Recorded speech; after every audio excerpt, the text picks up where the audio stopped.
Lihat londo ireng banyak, kita itu dijajah Belanda lama karena londo-londo ireng itu. Dan sekarang salah satu londo ireng itu kamu, pemecah belah umat, pemecah belah persatuan. Indonesia tidak akan tenang ada orang seperti kamu yang mau, dan teman-teman kamu yang masalahkan nasab itu memecah belah. Indonesia itu tidak ada yang dirugikan berhubungan dengan nasab. Saya ini pribumi, demi Allah, ini bulan puasa tidak pernah dirugikan berhubungan dengan nasab. Siapa di belakang kamu? Kamu berbicara begitu, insya Allah saya meyakini kamu itu ada sengaja ada yang sponsor. Kalau saya sekilas baca itu, Gosipul mengatakan salah satu alasannya itu adalah mikul dhuwur mendem jero gitu ya. Nah, ini kan konsep di Jawa. Yang Gosipul itu ternyata belum paham yang dimaksud mikul dhuwur mendem jero.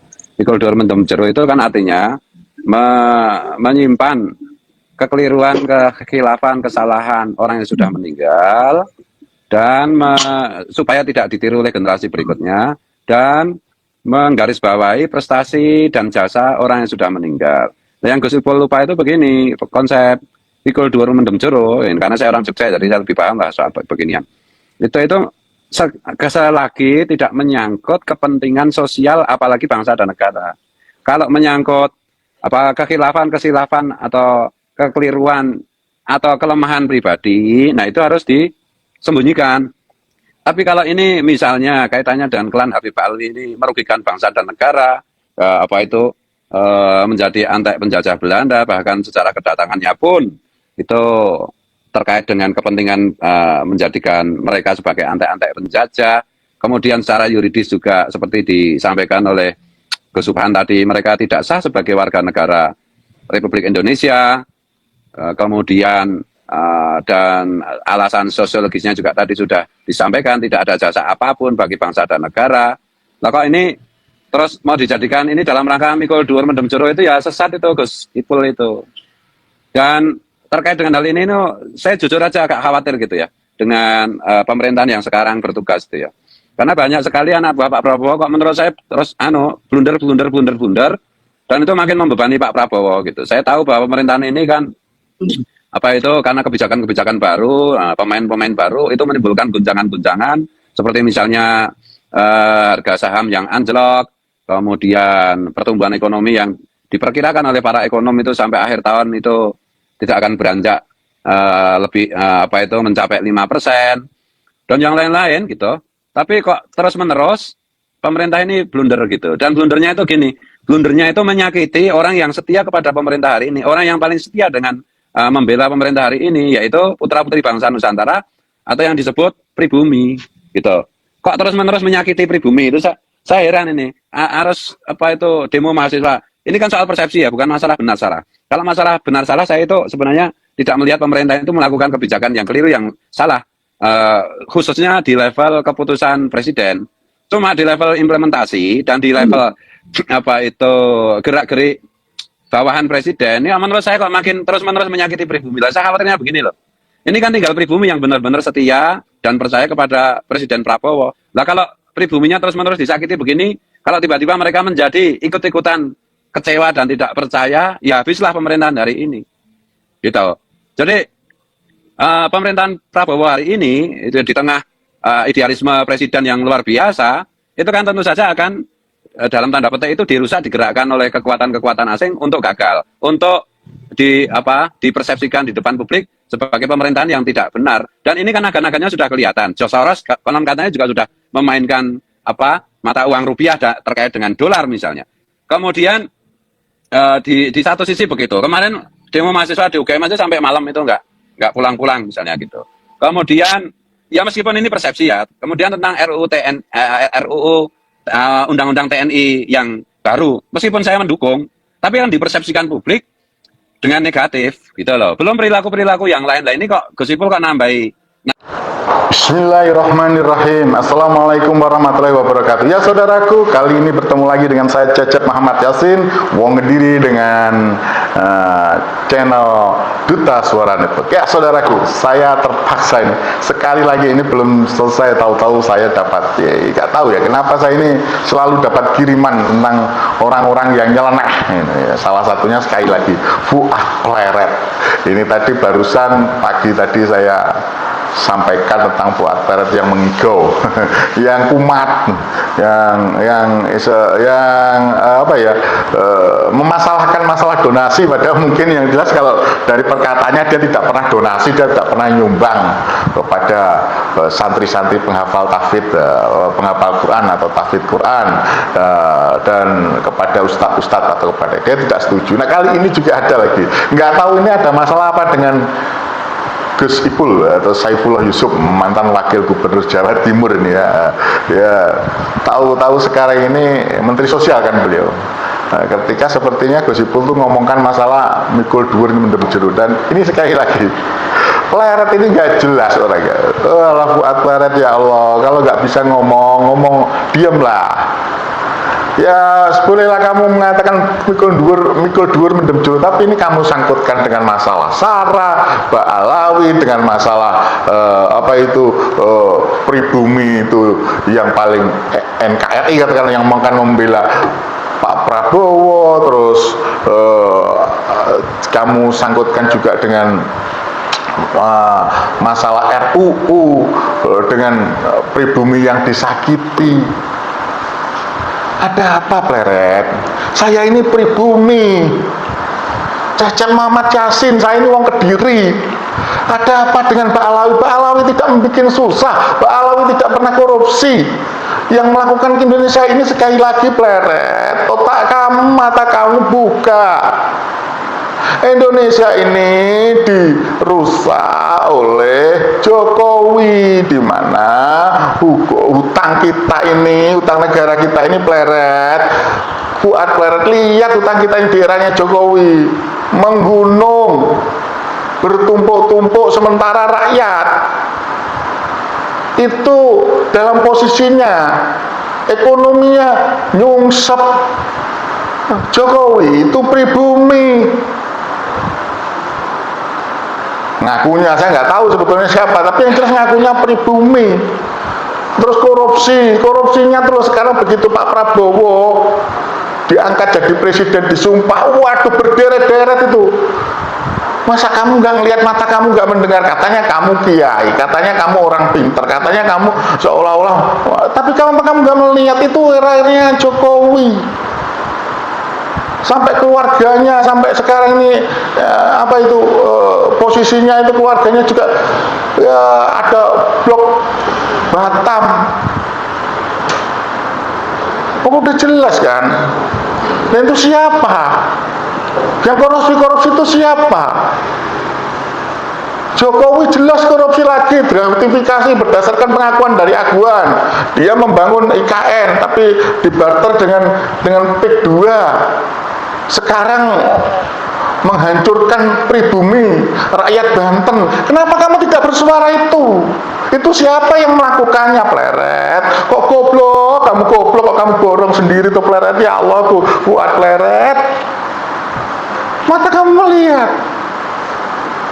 Dan sekarang yang memusuhi orang-orang Banten yang sedang berjuang untuk mencari keadilan atas penindasan PIK 2 siapa?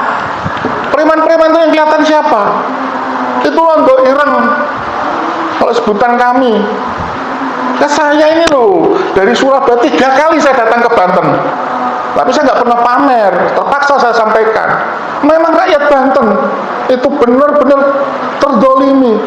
Yang berjuang di sana, ya mohon maaf, yang kamu katakan orang radikal itu siapa? Pengacara yang namanya Kosinudin yang dicap orang-orang untuk seolah-olah garis keras atau apalah disebut data, berjuang untuk rakyat, untuk pribumi itu tambahan. Kamu apa? Ikut di sana melihat Imaduddin dan kamu dan kelompok kamu apa? Kamu tambah seolah-olah kelompok kamu berada di pihaknya Aguan. Itu nyata Pleret. Kritiklah itu teman-teman kamu, bacanya Wesi, Ropi'i, dan kawan-kawan itu. Teriaklah kamu penegakan hukum, karena terus terang aja ini Indonesia ini seperti ini bukan karena Mbak Alawi, tapi karena penegakan hukum, karena polisi, jaksa, hakim gagal menegakkan hukum, aparat penegak hukum. KPK juga disusupi nggak karu-karuan sekarang. Dulu orang-orang baik di KPK dikatakan radikal, dikatakan Taliban, begitu mereka keluar berantakan KPK itu. Ketua KPK-nya Firly Bahuri jadi tersangka sampai sekarang juga belum dilakukan penindakan. Itu yang harusnya kamu pikirkan, otak kamu. Jangan kamu ngadu domba, jangan kamu putar balikkan fakta. Pak Alawi lagi Pak Alawi, mana yang salahnya Pak Alawi, buktikan. Jangan hanya sekedar ngoceh.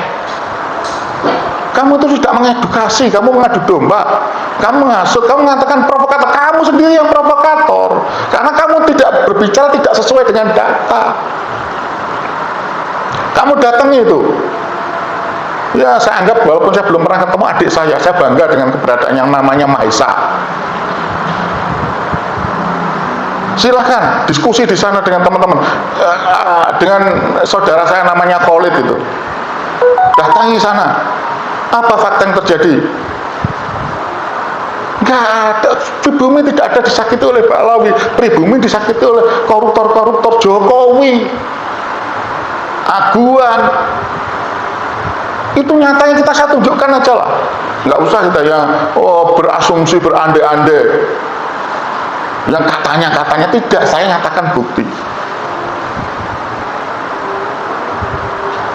Oh kalau gitu yang namanya Cecep Muhammad Yasin, ya, saya terus terang ya sering dipanggil Gus, tapi saya nggak usah pakai Gus lah, saya cukup Cecep Muhammad Yasin, saya mengenalkan di serius saya dipanggil Gus karena memang anak saya, bapak saya kiai, kakek saya kiai, ada pondok pesantren. Udahlah, saya nggak membicarakan itu bagi saya itu berdiri sendiri-sendiri. Kita nggak usah berbicara masalah membanggakan masalah nasab. Percuma kalau dikatakan Gus tapi mulutnya seperti kamu, racun. Saya lebih bagus dipanggil saja Cecep, panggil aja Yasin,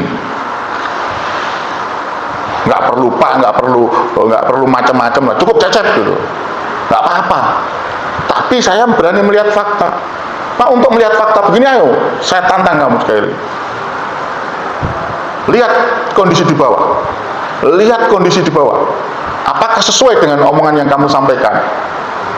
Dan buktikan kepada saya di mana Pak Alawi itu sekarang membuat susah. Ayo, siapa yang membuat susah? Kita lihat siapa itu tanah yang sekarang di Surabaya itu tanah yang ada di Surabaya itu loh, yang juga bermasalah berhubungan dengan sertifikat tanah yang ada di laut Surabaya itu. Siapa itu orang? Mohon maaf, saya tidak sarah. Itu punyaannya orang, mohon maaf, dari etnis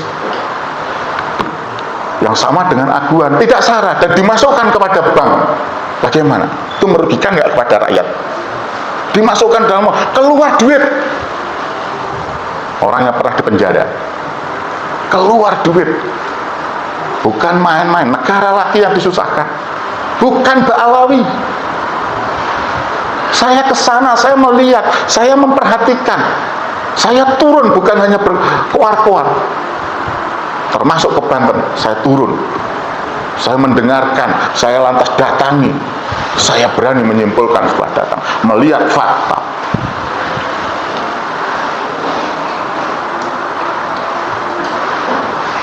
Jangan terus kamu seolah-olah, oh itu pengkhianat, tidak sah. Apa itu warga negaranya? Siapa kamu mengatakan orang-orang Balawi yang sekarang ada di Indonesia itu dari dulu itu Sumpah Pemuda ikut kok. 28 Oktober pada saat Sumpah Pemuda diucapkan, mohon maaf kalau kamu bilang Balawi berarti orang Arab. Orang Arab itu bergabung. Yang tidak mau bergabung adalah orang-orang dari kelompoknya, maaf saja, saya bilang, saya tidak mau sarah, tapi apa nah? Dari orang-orang Cina yang ada di Indonesia, menolak itu Sumpah Pemuda itu. Baca sejarah, jangan asal ngomong. Berani nggak kamu sekarang mengatakan bahwa mereka yang menolak Sumpah Pemuda jelas tidak sah? Berani nggak? Bangsa Arab yang ada di sini, kalau sampai Indonesia kalah, mereka terusir. Kamu lihat nggak kamu, kenapa di Jogja itu sampai sekarang tidak ada orang Cina? Mohon maaf, saya terpaksa, saya tidak benci dengan orang Cina, sungguh. bisa memiliki tanah. Kamu kan orang Jogja, mata kamu kan melek itu. Tanyakan kepada si Sultan Hamengkubuwono ke-10. Kalau memang kamu orang Jogja, kenapa orang Cina tidak bisa punya tanah di Jogja? Mata kamu jangan terus, tidak sah, mulut dajjal, cangkem bencong.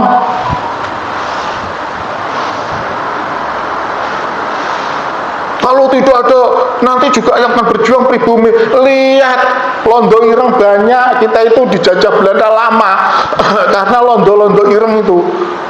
Dan sekarang salah satu londo ireng itu kamu, pemecah belah umat, pemecah belah persatuan. Indonesia tidak akan tenang ada orang seperti kamu. Kamu yang mau, dan teman-teman kamu yang masalahkan nasab itu memecah belah. Indonesia itu tidak ada yang dirugikan berhubungan dengan nasab. Saya ini pribumi, demi Allah, wallahi ini bulan puasa tidak pernah dirugikan berhubungan dengan nasab. Siapa di belakang kamu? Kamu berbicara begitu, insya Allah saya meyakini kamu itu ada yang sengaja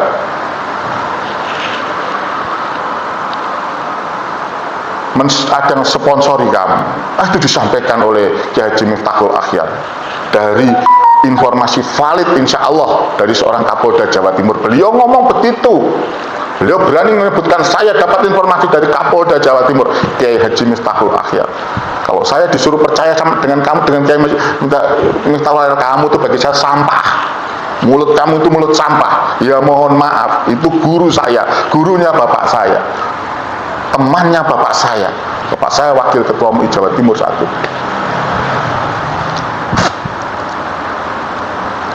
Mohon maaf. Jadi jangan asal nyerocos kamu.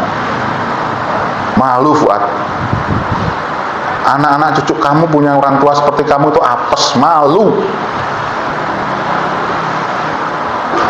Memalukan kamu memecah belah umat, benar-benar kamu memecah belah umat. Kamu sepertinya memang sengaja untuk sepertinya patut saya duga kamu itu sengaja dibuat untuk bersuara supaya kamu pecah belah umat. Lalu kamu tidak senang dengan perkataan Gus Ipul, ya monggo tabayun aja sama Gus Ipul. Tapi jangan menyeret-nyeret orang lain. Lantas kamu persepsikan seolah-olah ngomong RUU, ngomong masalah sampai masalah nasab, sampai masalah warga negaraan, setelah itu lari kepada RUU, lari kepada ini pribumi disakiti, lari pribumi yang apa hubungannya perkataannya Gus Ipul dengan itu apa? Nggak nyambung.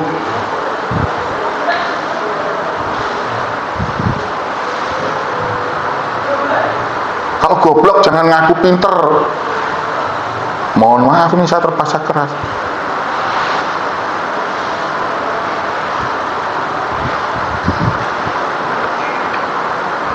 Memalukan kamu yang ngakunya orang pinter ngaji, kamu ngaku punya pondok pesantren, tapi perkataan kamu astagfirullahaladzim. Ngawur kamu Pleret, ngawur kamu Pleret. Ayo Pleret, Fuad Pleret, siapapun yang dekat dengan Fuad Pleret, sampaikan kepada Fuad Pleret. Buktikan omongannya dia dan saya buktikan omongan saya, bersama kita membuktikan. Kamu sama saya, kita buktikan omongan kamu sesuai dengan fakta atau tidak. Saya sudah tunjukkan bukti apa yang saya sampaikan tadi, kita datangi, termasuk yang di Sidoarjo, yang di Surabaya, yang di Sidoarjo, berhubungan dengan sertifikat laut. Ayo kita buka. Dan omongan kamu benar. Kalau omongan kamu benar atau tidak, buktikan. Kalau tidak benar, kita sampaikan. Katakan A kalau A, kalau kamu ngaku katanya pinter ngaji, jangan jadi orang munafik. Cecep Muhammad Yasin wong Kediri menantang kamu, karena kamu adalah sosok penghasut, provokator. Presiden Prabowo dengan keberadaan kamu itu sesungguhnya sangat meresahkan, dan kamulah yang memecah belah umat, kamulah yang membuat permusuhan. Mohon kepada Badan Intelijen Nasional, hati-hati, perhatikan orang yang namanya Pleret, Fuad Pleret ini. Hati-hati, Pak Prabowo, perhatikan omongannya Fuad Pleret ini, catat omongannya Fuad Pleret ini. Inilah sesungguhnya manusia yang memecah belah umat, memecah belah persatuan dan kesatuan. Itu yang bisa saya sampaikan. Mohon maaf saudaraku, sekali lagi kalau saya terpaksa agak keras berhubungan dengan orang-orang seperti Pleret.